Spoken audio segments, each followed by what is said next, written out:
நான் இன்றைக்கி செய்ய போகிறது சர்க்கரை பொங்கல். இதுக்கு தேவையான பொருட்கள், நான் வந்து 1.25 டம்ளர் வந்து பச்சரிசி எடுத்திருக்கேன். அதே அளவில் வந்து நான் வந்து வெல்லம் எடுத்திருக்கேன். கீ வந்து மினிமம் வந்து ஒரு 75 கிராம்ஸ் வேணும். இதுக்கு முந்திரி ஒரு 10 முந்திரியை நான் உடச்சி வச்சுருக்கேன். ஒரு 20 திராட்சை எடுத்திருக்கேன். அதாவது இது வந்து என்னென்னா ஒரு 30 கிராம்ஸ் இருந்தாவே போதும். பாசிப்பருப்பு 4 ஏலக்காய் தட்டி வச்சுருக்கேன். ஃபஸ்ட்டு வந்து நம்ம அரிசியை வந்து நம்ம ஊற வச்சுக்கலாம். ஒரு 10 மினிட்ஸ் மினிமம் ஊறட்டும். அதுக்குள்ளே இதை வந்து நம்ம நல்லா ட்ரை ரோஸ்ட் பண்ணிக்கணும். அது ரொம்ப இல்லை, கொஞ்சம் நல்லா வாசம் வர வரைக்கும் வறுத்தா போதும். இப்போ எப்படி செய்கிறதுன்னு பார்க்கலாம். ஃபஸ்ட்டு வந்து நம்ம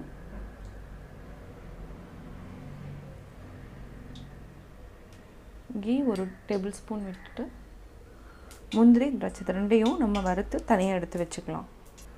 ஃபஸ்ட்டு முந்திரி போட்டு தாளிச்சுக்கலாம்.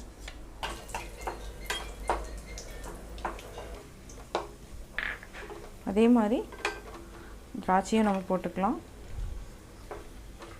இப்போ நம்ம ஆஃப் பண்ணிக்கலாம். இதை வந்து நான் ஒரு பவுலில் அதாவது கீயோடு ட்ரான்ஸ்ஃபர் பண்ணி வச்சுட்டேன். அடுத்து வந்து பாசிப்பருப்பையும் நம்ம போட்டு வறுத்துக்கலாம்.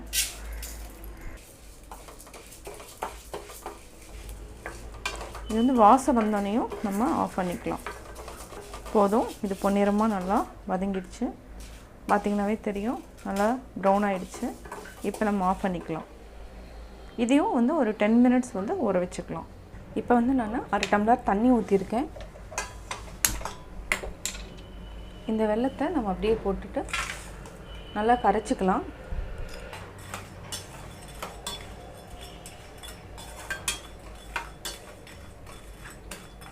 இது நல்லா கரையிட்டோம்.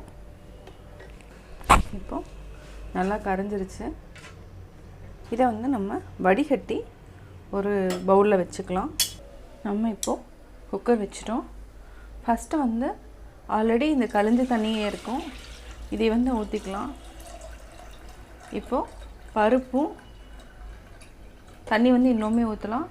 இப்போ வந்து பருப்பும் அரிசியும் இது ரெண்டுமே ஊறிட்டுருக்கு. நம்ம இன்னும் கொஞ்சம் தண்ணி அடிஷ்னலாக ஆட் பண்ணிக்கலாம். இது வந்து நல்லா கொதிக்கணும். அதே மாதிரி பொங்கலும் வந்து 1.25 டம்ளர் தான் நான் போட்டிருக்கேன். டோட்டலாக இந்த பருப்போடு சேர்த்து 1.5 டம்ளர். இதுவே வந்து நம்ம ஆல்மோஸ்ட் குக்கர் ஃபுல்லாக வரும். இப்போ தண்ணி வந்து நல்லா கொதிக்கட்டும். அதுக்கப்புறம் நம்ம அரிசியும் பருப்பையும் போட்டுக்கலாம். இப்போது தண்ணி நல்லா கொதிச்சிருச்சு. நம்ம ஆல்ரெடி இந்த தண்ணியும் நம்ம ஆட் பண்ணிக்கலாம். நிறையாவே இருக்கட்டும். அரிசி எல்லாத்தையுமே போட்டுக்கலாம்.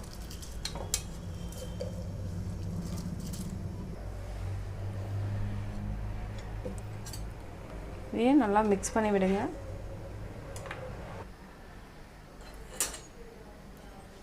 அதாவது இந்த நுரையாக இருக்கிறது எல்லாத்தையுமே நம்ம ரிமூவ் பண்ணிடலாம். இது வந்து உடம்புக்கு வந்து கெடுதல். இப்போது அரிசி வந்து நல்லா கொதிக்கட்டும். அதாவது நல்லா வேகணும். ஒரு 10 மினிட்ஸ் வந்து நம்ம சிம்மில் வச்சுட்டு நல்லா கொதிக்க வச்சிடலாம். பார்த்திங்கனாவே தெரியும், நல்லா 3/4 பதம் வெந்துருச்சு. இப்போ வந்து நம்ம அதாவது மூடி போட்டுட்டு ஒரே ஒரு விசில் மட்டும் விட்டால் போதும். அதுக்கப்புறம் நம்ம வந்து பாகு எடுத்து அதாவது வெல்லத்தை எடுத்து நம்ம ஊற்றிக்கலாம். இப்போ மூடி வச்சுட்டு ஒரே ஒரு விசில், அவ்வளோதான். ஹை ஃப்ளேமில் வச்சுக்கோங்க. இப்போ ஒரு விசில் விட்டு எடுத்தாச்சு.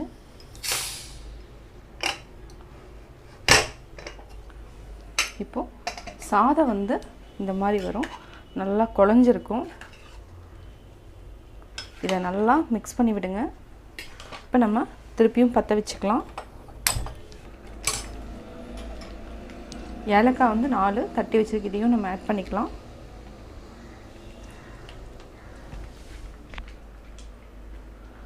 பாகு காய்ச்சி இருக்கிறத நம்ம இப்போ ஊற்றிக்கலாம்.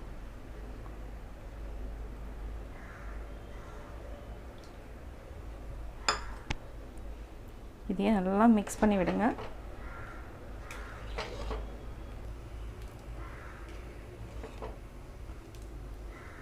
நம்ம நல்லா மிக்ஸ் பண்ணி விடலாம். இப்போ நம்ம ஒரு டேபிள் ஸ்பூன் வந்து கீ ஆட் பண்ணிக்கலாம்.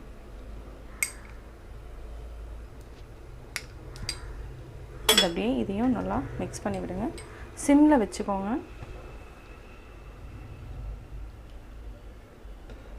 இது நல்லா கலர் மாதிரி வரும்.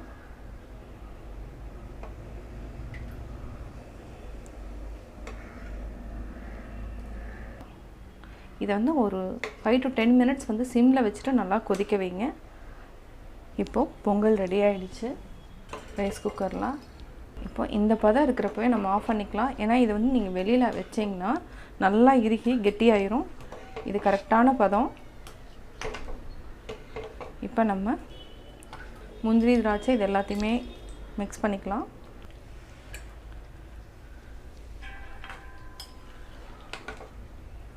இது வந்து நியூ இயர் ஸ்பெஷலாகவோ இல்லைனா ஒரு குழந்தை பர்த்டே அந்த மாதிரி சின்ன சின்ன ஃபங்க்ஷனுக்கு நம்ம இந்த மாதிரி செஞ்சுக்கலாம். அதாவது பொங்கல் அன்றைக்கி நம்ம பொங்கல் பானையில் செஞ்சுட்டு அதர் டேஸில் வந்து இந்த மாதிரி சிம்பிளாக செஞ்சுக்கலாம். குக்கரில் வந்து நீங்கள் டைரெக்டாக வந்து அரிசியும் பருப்பையும் போட்டு விசில் விட்டனா நம்மளுக்கு இவ்வளோ பொங்கல் வராது. இதில் அரைவாசி தான் வரும். அதே வந்து மூடாமல் வச்சு நல்லா அரிசி வந்து நிறையா வந்ததுக்கப்புறம் நம்ம ஒரு விசில் விட்டால் இவ்வளோ பொங்கல் வரும். 200 கிராம்ஸ்லேயே இவ்வளோ பொங்கல் நம்ம பண்ணியிருக்கோம். இப்போ நம்ம லைட்டாக வந்து கீ போட்டுட்டு நம்ம ஆஃப் பண்ணிக்கலாம். இதில் நான் அதிகமாக கீ ஆட் பண்ணல, மீதி இவ்வளோ வச்சுட்டேன். இது நல்லா உருகுனதுக்கப்புறம் ஆஃப் பண்ணிக்கலாம். குக்கர் பொங்கல் வந்து நீங்களும் ஒரு வியூவர் வந்து கேட்டிருந்தாங்க, எனக்கு வந்து குக்கரில் அதாவது நம்ம நார்மலாக செய்கிற குக்கரில் எப்படி செய்கிறதுன்னு கேட்டிருந்தாங்க. நான் 2 டேஸில் வந்து அப்லோட் பண்ணுறேன்னு சொல்லியிருக்கேன். அவங்களுக்காக தான் நான் இன்றைக்கி பண்ணியிருக்கேன்.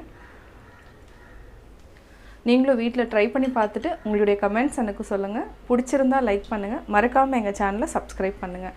இப்போ சுவையான பொங்கல் ரெடி. சுவையான சர்க்கரை பொங்கல் தயார்.